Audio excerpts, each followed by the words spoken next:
Pourquoi le mauvais blé dans la présence de Dieu? Pourquoi le mauvais blé dans la présence de Dieu aujourd'hui pour ruiner le peuple? Pourquoi le mauvais blé qui vient s'introduire dans la bonne sémence? On se pose la question de savoir jusqu'à quand le mauvais blé restera. Mais ce qu'on sait, c'est qu'on se souvient de ce que l'Éternel Jésus lui a dit. Laissez les deux croître ensemble le dernier jour. On retirera l'un pour consumer au feu. Voilà pourquoi quand on vit dans l'église de Dieu, on se noue à sa parole.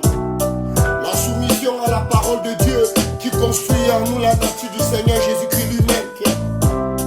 C'est lui Jésus-Christ qui est la vie éternelle par qui nous devons passer. Soumettons-nous donc à Jésus aujourd'hui pour la vie éternelle de demain qui est une bonne vie. Tout ce qui est si bas sera détruit un jour, sera détruit bientôt. La Bible dit que lorsqu'il viendra chercher tous les saints, il les amènera dans son royaume.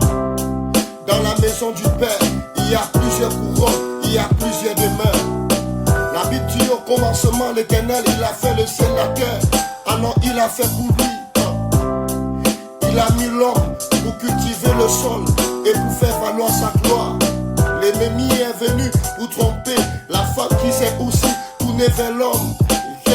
Aujourd'hui, nous voyons dans la vie d'aujourd'hui que toute personne possédée veut transmettre les esprits, la mauvaise connaissance dans l'église aujourd'hui, le mauvais blé aujourd'hui qui détruit l'église de Dieu. Tous ceux qui sont victimes des serpents, comme dans le jardin d'Éden, qui ont trompé la femme qui elle aussi s'est tournée pour tromper l'homme. On vit cette histoire aujourd'hui d'une certaine manière, parce que plusieurs personnes qui savent que pour eux fini, ils viennent tromper les autres personnes dans l'église, eux-mêmes ne voulant pas entrer. Le royaume des cieux aux autres d'entrée. Mais où est Jésus? C'est que nous savons, craignons-le. Nous savons une chose de la lettre écrite qui est la Bible, une chose essentielle. La parole de Dieu qui est le Saint-Esprit bâti en nous, c'est lui qui constitue la vie de Jésus. Parce que c'est en Jésus seul que nous verrons un jour la vie éternelle.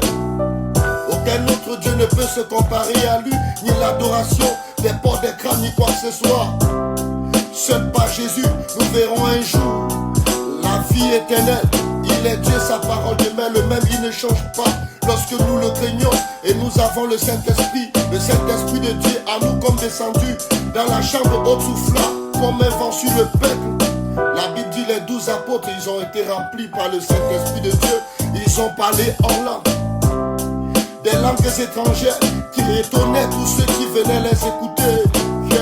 Voilà pourquoi confions-nous en Jésus pour avoir le Saint-Esprit afin de ne pas être le mauvais blé.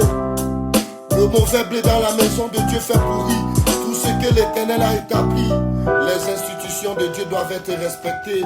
Évitons le mauvais blé dans la présence de Dieu. Pourquoi le mauvais blé? C'est l'ennemi qui vient s'aimer la confusion au milieu de l'église.